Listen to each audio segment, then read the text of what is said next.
Yo, what's up people? I'm going to be showing you some tips to improve your solo queue experience. I've been playing solo since season 5 and there's definitely things you can do to make playing solo a lot less frustrating. Go ahead, drop a like, and let's get this video to 10 likes and sub to help me get to 3,000 subs.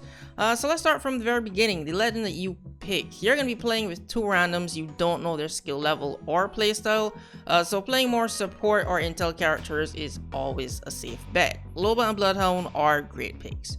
Now, I didn't say Lifeline or Gibraltar Crypto like everyone else says, because while they are great support legends, let's be real, if you're playing solo, the chances of you ending up with only one teammate or both your randoms left is extremely high. So I'm not going to recommend legends that are 100% support and don't have abilities that can help you hold your own in a fight. Being a Lifeline or Crypto against 2 or 3 other people with no teammates is not a situation you want to find yourself in. I personally main Caustic because, nobody really plays defensive legends, but they're pretty useful for keeping the team alive. Plus, with Caustic, I can keep my randoms alive by keeping enemies back with my gas. And his abilities, I can hold my own in a fight without teammates. I've won many 1v2s and 3s purely because of his gas. Even if you choose any of the mobility legends, most people tend to use their abilities only with themselves in mind. All of the mobility legends have ults that can be used to help the entire team escape danger. Apex is a team game, so play with your team in mind and you'll make it a lot further than if all 3 of you decide to just play for yourself. Although you want to be a team player, you can only be this up to a certain point. The point where you should stop being a team player, I will explain later in the video. Next is the most important tip in this video, and it's kind of a mindset you need to have as a solo player, but do not rely on your randoms for anything. If you think to yourself, I'm going to push this squad, and if I get knocked, Lifeline's going to res me, then congrats, you played yourself, because Lifeline is not coming. Lots of randoms in this game do not use their abilities, and on top of that, not everyone kind of thinks the same as you or is at your skill level. So don't make a play where it involves your randoms coming to save you if you get knocked, or even using their abilities properly in a situation that calls for it. Because the chances of either happening are pretty much just, slim to none. So don't expect anything from them. The sooner you accept that, the better off you'll be. If they do their job, that's great, but just, don't expect it from them. Another important thing is to know your character's limits and play within them. Every legend has a set of situations they excel in and ones they don't. Know the limits of your legend and what you can do, because you play outside those limits, it will lead to you getting knocked, and you don't want that because you have to rely on your randoms to save you. And again, you don't want any situations where you're relying on them. So if you're playing a support character, don't run into a fight thinking you'll 1v3 without your team. If you're a mobility legend, don't try to hold a building, you're not a defense legend. Do what you do best and move around and make yourself hard to kill. You want to try to stay out of situations your legend is not suited for. Along with not relying on randoms, you also do not want to put your life in their hands. So in the select screen, pick your character so you have the highest chance of being the jump master. And when you're free falling, you should be using the free look and getting as much info as possible. Who's dropping with you, who's dropping close to your POI, and where they're going. All that info matters so you can make decisions on which direction to expect enemies to come from, or even sometimes if to change your landing spot at the last minute because there's just too many people landing around you.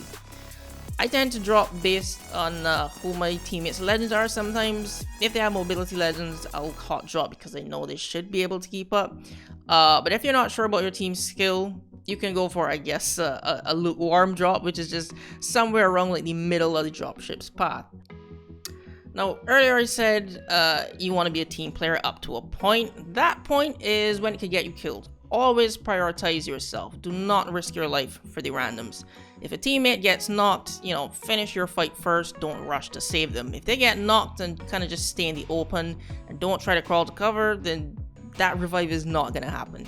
If the second or third ring is pretty close to us, I'll ping to leave and start moving. But if my team wants to stay and fight, I will leave them. I'm not going to stay with my team and end up dying to the ring because they wanted to fight a team in the storm. That's obviously going to kill them. Any situation you're going to die if you don't leave right away, but your team doesn't want to move, sometimes you just have to leave them.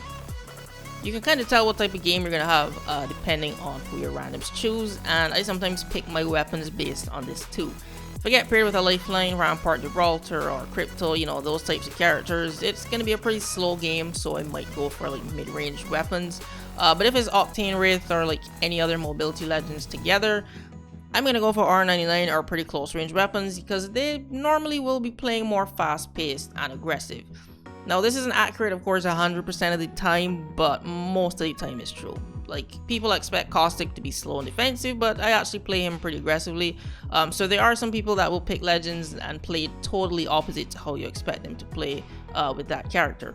When you reach endgame, specifically last 3 squads, try not to engage first. Wait for the other 2 teams to start fighting and just get into position and be ready to third party. The moment the kill feed starts moving, that is when I push. Fighting too early with randoms has cost me a lot of games. For some reason, they don't like to rotate when a third party shows up. They just like to fight to the death. I don't know why.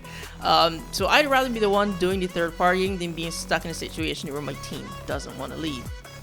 Communication in Apex is pretty easy because of the detailed ping system. And now in a perfect world, everyone would use their mics, but they don't. I don't even use my mics. I just mute my randoms at the start because, you know, they only use their mics to cuss me out anyway. But I realize a lot of people in this game, they only use 2 pings. That's the enemy here, or we should go here. There's a lot of detailed pings and you should be using all of them. After I start using the more detailed pings during a match, I notice my team will actually start using them too. You know, I'll use the looting here ping to check a house that's, you know, just off to the side, and, you know, they would either actually wait for me or go forward a bit but not too far away from me. Instead, if I just use the default ping to go here, and now everyone's following me to this one house. So there's a lot of pings to tell your team exactly what you want, so start using them for better communication instead of just the standard 2 pings that everyone else uses. Next is actually going to be adapting to your team. I've been playing solo so long, I've played with so many different sets of randoms, I've been able to put them into 4 groups. Depending on which group I get, I adjust my playstyle. The first group is the passive players. These players will want to land far away and will ping to go the opposite direction of where they hear gunfights. They will spend all game running from gunfights or just looting and waiting till the final few squads to fight. When I get these type of players, you know, I kind of realize by the 2nd or 3rd time they choose to run from gunfights rather than towards them. I'll ping to go that fight. Sometimes they follow, but most of the time they don't. If they don't want to fight, then sometimes I just have to go without them and see if I can get a kill or 2 by myself, or simply just leave the game because you're gonna end back up in the lobby anyway. When playing solo, you want to be like as least frustrated as possible.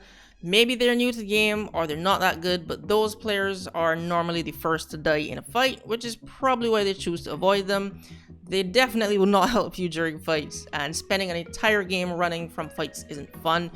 So honestly, I just leave and get a new team. Next are going to be the hesitant players. These players can kind of hold their own in fights. They're not too bad, but you'll know your team is hesitant because after you loot, everyone's kind of just looking at each other and not really knowing where to go next or if to push fights. Like, if you watch them, you can tell they're not that confident in making any decisions. And I get these types of players the most. So when you get this team, you kind of have to take up the squad leader title, ping where you're going, where fights are happening, and if you're going to push a team or, you know, when you're leaving, just direct them and they will normally tend to follow your lead. Next are going to be your aggressive players. I am one of these and I hardly get placed with other aggressive players. But these types of players will carry you to victory. They can hold their own in fights, they'll make sensible calls, and they have good situation awareness, and they ping pretty often. You'll know they're aggressive because the moment you hear gunshots, they will start heading in that direction. You want to support these types of players any way you can. If you're an aggressive player too, the both of you will dominate in fights together, and sometimes it is a pretty easy win. And if you're a passive or hesitant type of player, then your job is honestly just to try not to get in their way. Pick them up if they get knocked. If they want ammo or something, just give it to them when they ask, because again, they will clutch fights and take you to victory. So it's like, help them help you. If they have to carry you, you know, make it a bit easier for them. The days my aim suck, if I get these type of players, I just support them any way I can. I drop pings and heals. If I find a better shield, I'll let them have it. You know, I kind of help them carry me. And lastly are the worst types of players, the overly aggressive players. These are 100% of the time anyone with TTV in their name, which is mostly Octane or Wraiths. You'll know right away who these players are. They will hot drop, they'll take up one weapon, not loot properly, and then just head to the nearest fight without pinging where they're going. I don't stress when I get these kinds of teammates, I just kind of mentally prepare for the rest of my match to be 2v3 fights, because they will be halfway across the map, start a fight, and only ping when they get knocked. I don't rush to save them because they will leave shortly after anyway, so I just kind of ignore them when they die, and I suggest you do the same. Trying to keep up with these type of players who don't ping and just rush everywhere, they don't play for the team and will lead you to your death. Or they'll run away and leave you when you get knocked from a fight they started without the team being ready. So just kind of ignore these types of players because they will frustrate you the most. Yeah, so those are just a few tips that I have for right now when it comes to playing solo. I do have some more, so I'll probably put those in a separate video. Whenever I get around posting that, card will be up there on the top right. But yeah, hopefully you found this helpful. If you did, leave a like and subscribe for more Apex Legends content. Thanks for watching, and I'll see you in the next video.